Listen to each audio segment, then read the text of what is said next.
an bi Mali den ɲuman bɛɛ fo k'a ɲini u fɛ u ka dugawu kɛ u faso ye,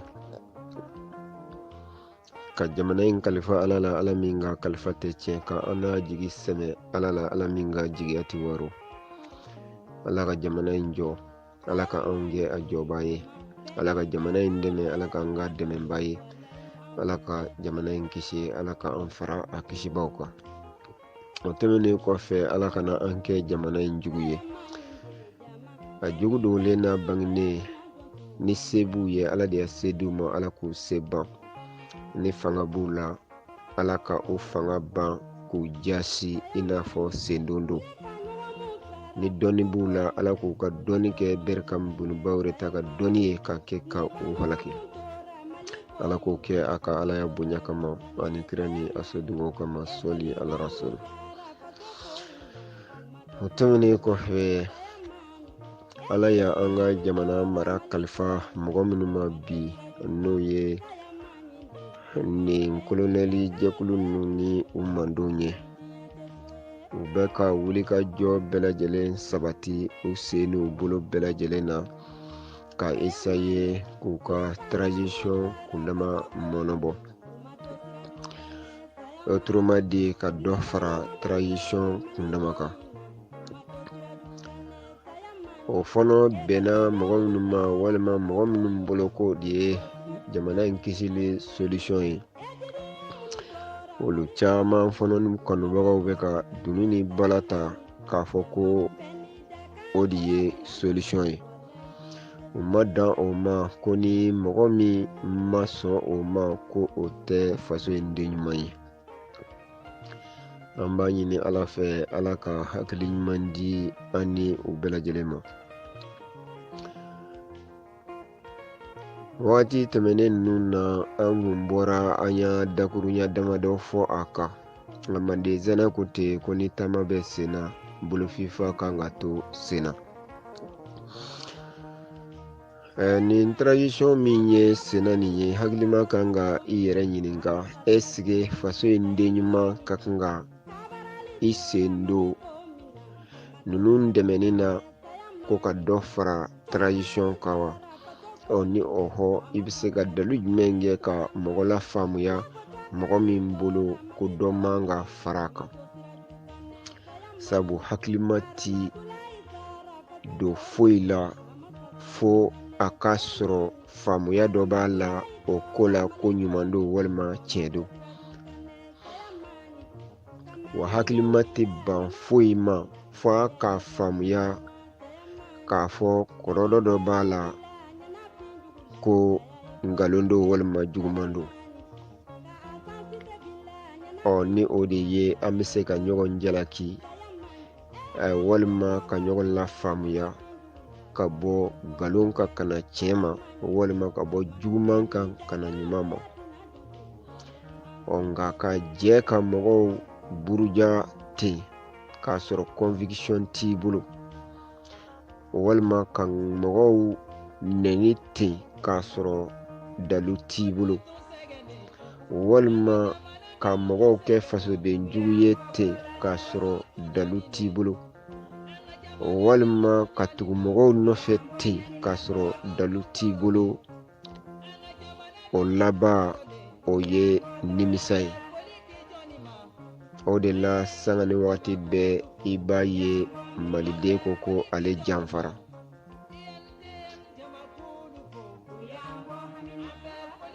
Dɔwɛrɛ tɛ ka se u ma fo ka tugu mɔgɔ nɔfɛ k'a sɔrɔ danganiya foyi t'a bolo, walima ka mɔgɔ kɛlɛ k'a sɔrɔ danganiya foyi tɛ a bolo. O de b'a to sanga ni waati bɛɛ i bɛ janfa. O misaliya bɛ i n'a fɔ ka kala ye k'i ɲɛ turu a la. An b'a ɲini Ala fɛ, Ala kana anw kɛ mɔgɔ ye min bi ban mɔgɔ la k'a sɔrɔ conviction ti a la, dalu t'a bolo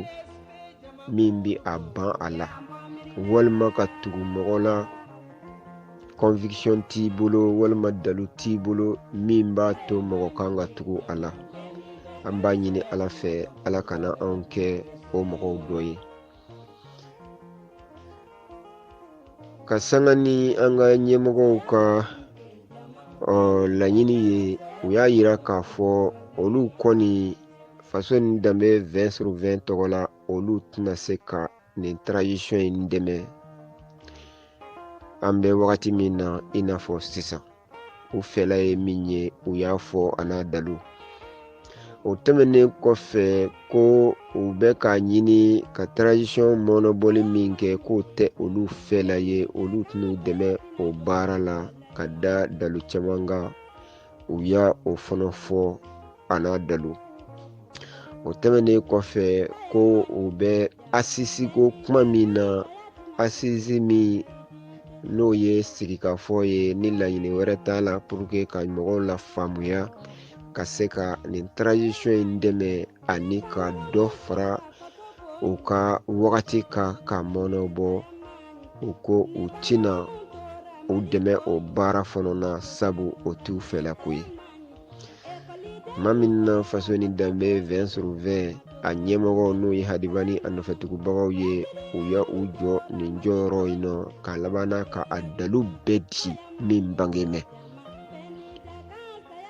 An bɔra ka o kibaruya lase ka laban ka se ka walawalali kɛ pour que mɔgɔw ka se k'a faamu. Ngo wa tagalen ɲɛfɛ de temps en temps an bɛ to ka dɔ fara walawalali kan ni Ala jɛna n'a ye, ka sanga ni ko yɛrɛw yɛlɛma cogo ye walima wagati yɛrɛ cogoya ye. An b'a ɲini Ala fɛ Ala ka an bɛn sababa ma. O tɛmɛnen kɔfɛ, nin wagati laban ninnu na an y'a a kibaruya sɔrɔ k'a fɔ ko nin transition fanga in u y'a yamaruya di an ka Haut Conseil ɲɛmɔgɔw ma k'a fɔ bɛnbaliya min bɛ Mali fanga ni terrorisiw cɛ, Haut Conseil ka kɛ basigi karamɔgɔ ye ka se ka cɛfɔ ni kanbɛn kɛ walasa k'a dɔn ni u fɛla ye min ye Maliko la, u ka se ka dɔn a ka lajɛ n'o bɛ se ka bila minɛn min kɔnɔ, sabu u ɲɛmɔgɔ minnu dɔnnen bɛ n'u bɛ ka kɛlɛ kɛ olu tɔgɔ la, olu ye maliyɛnw de ye. Wa an b'a jigiya k'a fɔ olu de kɛra sababu ye ka mɔgɔ tɔ ninnu bɛɛ lana ka u dɛmɛ kɛlɛ la, hali n'a sɔrɔ la an bɛ se ka jigiya k'a fɔ ko sisan kɛlɛ taabolo yɛrɛ taara ka olu bolo da. A bɛ gɛlɛya, an bɛ wagati min na komi sisan, olu ka se ka kɛlɛkɛden ninnu caman contrôler. Nka o n'a ta bɛɛ, fanga tigilamɔgɔw kɔni u y'a yamaruya di Haut Conseil ɲɛmɔgɔw ma a ka lajɛ ka cɛfɔ ni kanbɛn kɛ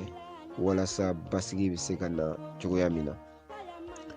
Tuma min na an y'a o kibaruya in sɔrɔ, an bɔra ka an fɛla fɔ dakurunya damadɔ. O tɛmɛnen kɔfɛ an y'a yira k'a fɔ ko tagalen ɲɛfɛ de temps en temps an b'a essayer n'a ko bɛ lahalaya min na an bɛ se ka min fɔ ka fara kan, an bɛ o fɔ ka fara kan ka sanga ni wagati yɛrɛ yɛlɛma cogo ye. Hakilima kan k'a yɛrɛ ɲininka nin fanga in fanga fasugu jumɛn de don? Sanga ni wagati bɛɛ Mali bɛ taa ɲɛgɛnɛkɛla de bila ni ka bokɛla ta mara sira fɛ. Komi Ala b'a fɔ a n'a ka kira ka sanga ni an ka dɔnnibaaw ka masalaw ye ko jamanaden fasugu minnu bɛ jamana kɔnɔ walima jamanadenw lahalaya ye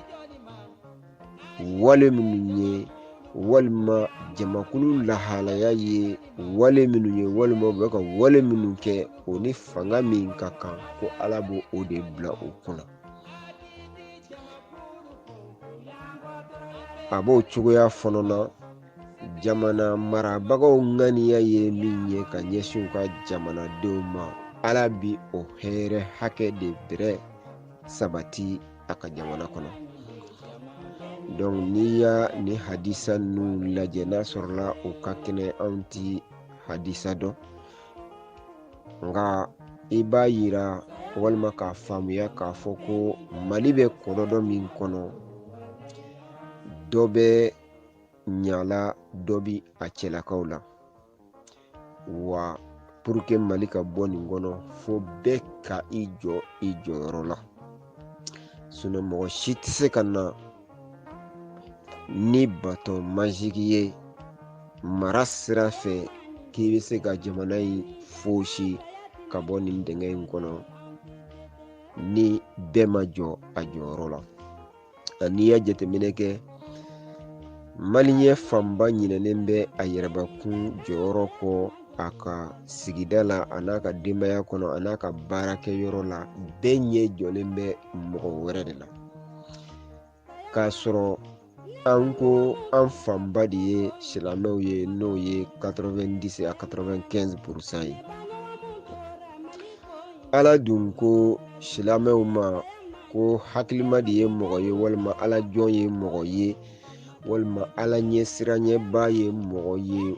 mɔgɔ min bi a yɛrɛbakun sɛgɛsɛgɛ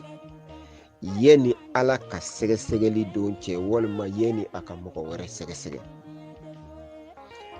Nka a bi mɔgɔ gan i kamana na bɛɛ ɲinɛnen bɛ a yɛrɛbakun kɔ ka i ɲɛ jɔ mɔgɔ wɛrɛ la ko o de ye problème ye. Nka n'u bi hɛrɛ ɲini, n'u bi hɛrɛ kuma fɔ, bɛɛ ɲinɛnen bɛ mɔgɔ wɛrɛ kɔ k'i ɲɛ jɔ a yɛrɛbakun ka hɛrɛ la. Jamanaden min fanba ka lahalaya y'o ye, an b'a an yɛrɛ ɲininka o bɛ bɔ nɔgɔ la san jumɛn? Ala bi sɔn ka cɛ kelen jumɛn di olu ma k'o bi na i n'a fɔ nabi ɲuman walima kira, Ala ka diɲɛ bɛ kiraw ma, ko ka na o tɔɔrɔ yɛlɛma ka kɛ hɛrɛ ye. Ala dun ko n'ale ye tɔɔrɔ se buna hadamadenw ma k'a t'a se u ma ni foyi ye f'u yɛrɛw lahalaya, wa n'u bɛ fɛ ale ka wuli ka b'u kan k'u b'u lahalaya de yɛlɛma. An b'an yɛrɛ ɲininka, ɲɛmɔgɔw bɛ se ka na jamanadenw lahalaya yɛlɛma wa? N'a sɔrɔla o bɛ se ka yɛlɛma, o bɛ se ka yɛlɛma cogo di? Walima jamanadenw yɛrɛw bɛ se k'u yɛrɛ lahalaya yɛlɛma wa? Lahalaya tɛ dɔwɛrɛ ye i kɛwale kɔ. Fanga kɔni ne b'a jigiya olu bɛ se ka walejugukɛla kɔni ɲangata, nka k'i lahalaya yɛlɛma o bɛ bɔ lamɔ de la, wa lamɔ bɛ kɛ bɛɛ ka so di. N b'a jigiya ko fanga kɔni tɛ taa maa si lamɔ i ka so, a bɛ se k'i ta k'i kalan, nka i lamɔni o bɛ kɛ so de. N b'a jigiya. Donc minɛn jɛngɛnna fan caman fɛ, mais bɛɛ ɲinɛna i yɛrɛbakun kɔ ka i ɲɛ jɔ mɔgɔ wɛrɛ la. Ala ka an hakili jigin an yɛrɛbakun na yanni an ka an ɲɛ ciro mɔgɔ wɛrɛ la. O tɛmɛnen kɔfɛ, ni sigi k'a fɔ ko kuma min ye nin ye, an b'a an yɛrɛ ɲininka mun de y'a fanga bila nin na? U bɛ mun de ɲini ni an ka jamana in ye hɛrɛ la n'o y'u bila nin na? N b'a jigiya k'u y'u ka dalu ta ko jamana kun ya assise dɔ kɛ walima ka sigikafɔ dɔ kɛ n'a bɛ fɔ ko sigikafɔ min kɛra IBK tile la pour que ka jamanaden fanba hakilila ɲininka u ka se ka u hakililaw fɔ ni min jama cayara ko o bɛ taa ni ka baara kɛ. O sigikafɔ sen fɛ maliden ya caman fɔ, nka a sigikafɔ laban yɔrɔ la u y'a kuma bakurunba 4 de ta, u y'a min bange k'a fɔ mɔgɔw ye k'u ye olu ta ba la. O kuma minnu tara ba la, a bɛ o kumaw la ko an ka sigikafɔ kɛ ni ni terroriste ninnu ye ko sabu k'u bɛ mɔgɔ minnu nɔfɛ ko an yɛrɛw dɔ don. N b'a jigiya ko fanga a y'i sinsin nin kuma kɔrɔ in de kan ni ka nin baara in boloda, sabu a b'a jigiya k'a fɔ k'o ye maliden fanba ka hakilila ye. Nka ne b'a ɲini ɲɛmɔgɔw fɛ u y'a o kuma min fɔ u ka o bila. O tɛ sababa ye, o tɛ tiɲɛ ye. U ka kan k'a lajɛ ni fɛn min ye Mali ka hɛrɛ ye u ka faamuya la, u ka baara kɛ ni o de ye. N'a y'o jɛ, u bɛ ka sigikafɔ min boloda kura ye n'u b'a wele ko assise, u bɛ ka kɛ mun de kama? An b'a an yɛrɛ ɲininka. N'a sɔrɔla jamana kama don, jamana kun ya o assise ɲɔgɔnna de kɛ ka kɔrɔlen n'a bɛ fɔ ko dialogue national inclusif. Ni kuma bakurunba 4 de bɔra o kɔnɔna na n'u ya 1 ta ko ka négocier ni jihadistes ye. Munna u ma o tɔ ta? U bɛ ka ni sigi min boloda n'o ye assise nationale ye ni k'o bɔ a ma. Hakilima kan ka i yɛrɛ ɲininka o la. O la mɔgɔ n'i bi baara o baara kɛ, i bi kɛ tiɲɛtigi ye o baara la, ka tila ka kɛ laadiri ye o baara la, ka tila ka mɔgɔw la faamuya ni tiɲɛ ye ani laadiriya ye. A ka ca la mɔgɔw bɛ sɔn. Nka ni mɔgɔw y'a dɔn k'i tɛ ka laadiriya n'i ka baara n'i ka kumaw ye, wa i tɛ k'a kɛ tiɲɛ kan, i tɛna se ka mɔgɔ si convaincre. Peut-être i bɛ se ka mɔgɔw vaincre k'i se boli u kan de. Nka ne b'a jigiya n'i ya maliden fanba ta ka a ɲininka, an bɛ nin wagati in na, u b'a fɔ i ɲɛna k'olu fɛla tɛ ka négocier ni terroriste ye. Sabu sabara donkun ye dɔ ka fara i kundama kan, nka ni sabara donna n'a ya dɔ bɔ i kundama na, i ka kan k'i hakili jagalabɔ ni fiɲɛ min bɛ yen n'o bɛ se ka latilen cogo min na i k'o latilen. Ne b'a jigiya hakilijigi bolo ma, assise national walima dialogue national inclusif min kɛra wagati tɛmɛnenw na fanga kɔrɔ kan wagati la, politiki mɔgɔw de tun y'a laɲini k'a ka kɛ dialogue national exclusif u politiki mɔgɔ dama ni ɲɔgɔn cɛ. Nka jamanadenw ka sojuru ka wuli cayara, ils étaient obligés k'a kɛ dialogue national inclusif, ka bɛɛ sen don a la. Nin yɔrɔ in na an bɛ Abdul Ɲangi fo ka dugawu kɛ a ye. Mɔgɔ minnu b'a juguya la, an b'a fɔ Ala ka hakili ɲuman di u ma. Hali bi Ala ka dɔ fara a jugu kan i b'a fɔ ba n'a si, nka Ala k'u barika ban k'u jasi. Ne t'a dɔn u b'a juguya fɛn min na. Wallahi Ala ya buna hadamaden bɛɛ sɔn wa a y'a bɛɛ jɛ. Nka mɔgɔ sɔnfɛn bɛ mago ɲɛ i ye wagati jumɛn? A caya ko tɛ, a dɔgɔya ko tɛ. Ni Ala ya tilali kɛ, n'i jɛnna ni Ala ka tilali ye k'i wasa don i ɲɛyɔrɔ la, a ya min d'i ma. A ya min di mɔgɔ wɛrɛ ma ka jɛn o kɔ, Ala bɛ i wasa ni sɔnfɛn ye. Nka Ala ya min d'i ma n'i jɔn'o na, Ala ya min di mɔgɔ wɛrɛ ma k'i jɛ o la n'i y'o tigi hasidiya a ta nɔfɛ, i t'o tigi ta sɔrɔ, wa Ala ya min d'i ma a tɛ foyi ɲɛ i ye fo n'a kɛra kɔlɔlɔ ye. Abdul Nyangi an b'a fɔ i ba ni guwa n balimakɛ o kan'i tɔɔrɔ wallahi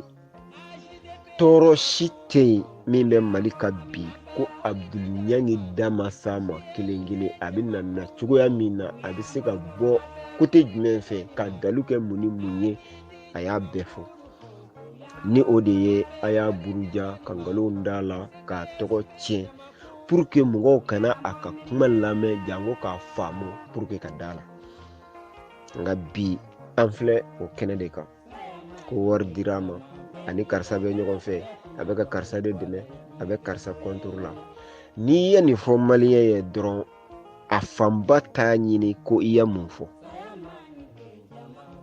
minnu b'i rejeter olu bɛ sin k'i rejeter ten a banna Mali problème bɔra yan de sinon ni Abdul Nyangi kun lamɛn mɛn wallahi bi kun b'a sɔrɔ an dalen bɛ ka sunɔgɔ ka ɲa et puis yɔrɔ bɛɛ hali ɲɔnɔ min filɛ nin ye bi n'a kolo gannen bɛ i b'a fɔ ko digisɛ kolo jigilen bɛ mɔgɔ minnu kan sani a problème ka wuli Umaru Mariko a n'a ka députéw n'a ka maires ni a ka radio privéw ya problème min lase ɲɔnɔ ma a bɛna falen min na waati nataw la Abdul Nyangi kun ya nin bɛɛ fɔ k'a daliw bɛɛ di mɔgɔ tɛ se ka min sɔsɔ nka hali bi o Umaru Mariko n'a ka députéw n'a ka radio olu b'u ba ka gwanforo la u bɛ janga walaki la i n'a fɔ foyi ma kɛ nka bi tɔɔrɔ bɛ ɲɔnɔnkaw de kan a sababu jugu ye ale n'a ka parti mɔgɔw n'o y'a n'a ka députéw n'a ka maires n'a ka radio privéw ye hali kɔsani na polisiw u bɔra ka lamenter k'olu ka commissaire fara ɲɔnɔ au vu et au su de tout le monde nkalon kan ko fo bi ko autorité sigilen don ko taama bɔ sisiman bɔ an b'a ɲini Ala fɛ Ala ka hinɛ an ka commissaire la bref Abdul Nyangi ko cogo di nin dialogue national inclusif ni sani a ka kɛ Mandezana ko ten ko kuma min bɛ taa dugutigi bulon na a t'a kun bɔ dugutigi dengi kunda kogo la anw tɛ Abdul Nyangi ye nka anw ti tugu maa kɔ gansan anw ti tugu maa si kɔ i kana siga dɛ fo jogo ɲumantigi ani cɛtigi n'i ya ne Sangare tugulen ye mɔgɔ mɔgɔ kɔ kana ɲininkali kɛ dɛ jogo ɲumantigi ni cɛtigi don ni n danganiyana don o don ko nin fila t'i la i bɛ ne tatɔ ye anw ta tɛ maa ko ye o anw ta ye kɛwale de ye ani min bɛ fɔ wa a k'a sɔrɔ olu de coordonnélen don au vu et au su de tout le monde n b'i fɛ n t'i fɛ o ye ko wɛrɛ ye sa an tɛna to yan an ka baara nɔw de bɛna to yan n'an ka kuma ɲumanw anw ɲɛ bɛ o de la o dialogue ɲɛkɔrɔ mɔgɔ minnu gamɛ ko Abdul Nyangi bɛ fanga de dɛmɛ a donna ta a bɔra ta wari dira ma Abdul Nyangi ko cogo di a ko nin dialogue min filɛ nin ye a ko politiki mɔgɔw ka dialogue de don ko mais ko population lamentera u y'a essayer ka population bɛɛ fara ɲɔgɔn kan ko mais déjà u ka problème walima u ka programme walima u ka laɲini ye minnu ye déjà a nɔtɛlen b'u u bolo politiquement mais u bi jama fara ɲɔgɔn kan dɔrɔn jama dusukasibaatɔ ka se ka kuma k'u fɛla fɔ ko pour que u ka lafiya u dusu ka da ko mais agenda minnu b'u bolo u bɛna baara kɛ ni o de ye ni aw da ser'o ma alhamdulillah dɔ bɛ bɔ aw dusu la n'aw da ma se o ma a da mana se fɛn minnu ma o b'a yira ko o de bɛ aw tɔɔrɔ la donc ni dusukasibaatɔ kumana dɔ bɛ bɔ a ka dusukasi la ko u y'a dabɔ a kama de pour que ka aw kuma ko mɛ ko aw bɛ taa kuma minnu fɔ o sigikafɔ kɛnɛ kan k'u ka agenda b'u bolo u tɛna baara kɛ na aw ta ye dɛ n'a ta min bɛnna u ta de ma u bɛ se ka baara kɛ n'o ye a ko wa ale bɛ kangari min da fanga ye agenda yɛrɛ min bɛ u bolo ye politikima ale b'a dɔn se dɔ de bolilen bɛ u kan ka o kɛ nka u ka fɛɛrɛ bɛɛ boloda u ka ko foso fasa sabu a kɛli tɛ Mali ka hɛrɛ ye ne b'a dɔn e bɛ se ka kɛ i tɛ Abdul Ɲangi fɛ Abdul Ɲangi ya fanga min benna a y'a dɛmɛ nka o dɛmɛ n'a ta bɛɛ Abdul Ɲangi ya jalakili min kɛ nin fanga in na a n'a ka parti la ka laban na k'a dalu bɛɛ di ka laban na ka solution di u ma ne b'a jigiya ko fanɛni banɛni na caman m'o kɛ dɛ parce que olu ye fanɛni banɛni dɔrɔn de kɛ o olu ye burujali dama de kɛ o u ma ladilikan di wa u ma solution proposer an b'a fɔ a ni ce a yɛrɛ ye a y'a fɔ malidenw m'a mɛn nka u y'a ye nka ale ka laɲini kun tɛ ko nin ka kɛ ale ka laɲini kun ye a ka fɔ ko ale ye nkalontigɛla ye o de kun ye ale ma hɛrɛ ye ka tɛmɛ a fɔli ma ko tiɲɛtigi don o la bɛnkan min bɔra o cogoya la ninnu y'a dɔn jamana ma hɛrɛ tɛ nka jamana den fanba y'a fɔ u y'a ta nka o ma baara kɛ n'a ye directement mɔgɔ minnu bɛ ka u yɛrɛ mangutu k'a kɛ i n'a fɔ segi kɛlen ni négociation in ma ni jadisiw ye k'o ye olu ka tiɲɛ segilen ye olu ma walima komi o ye Mali ka hɛrɛ dɔ ye a tigilamɔgɔw u bɛɛ filila min ka bon kosɛbɛ sigikafɔ ye qualité caman de ye nka belebeleba ye fila de ye mɔgɔ ni mɔgɔ aw fɔlen bɛ ɲɔgɔn kɔ hakilila dɔ la sigikafɔ bɛ se ka kɛ ka aw bɛn aw ka ɲɔgɔn faamu pour que aw kana kɛlɛ o ye sigikafɔ dɔ ye sigikafɔ dɔ bɛ yen aw bɛ ɲɔgɔn na kaban aw bɛ kɛlɛ la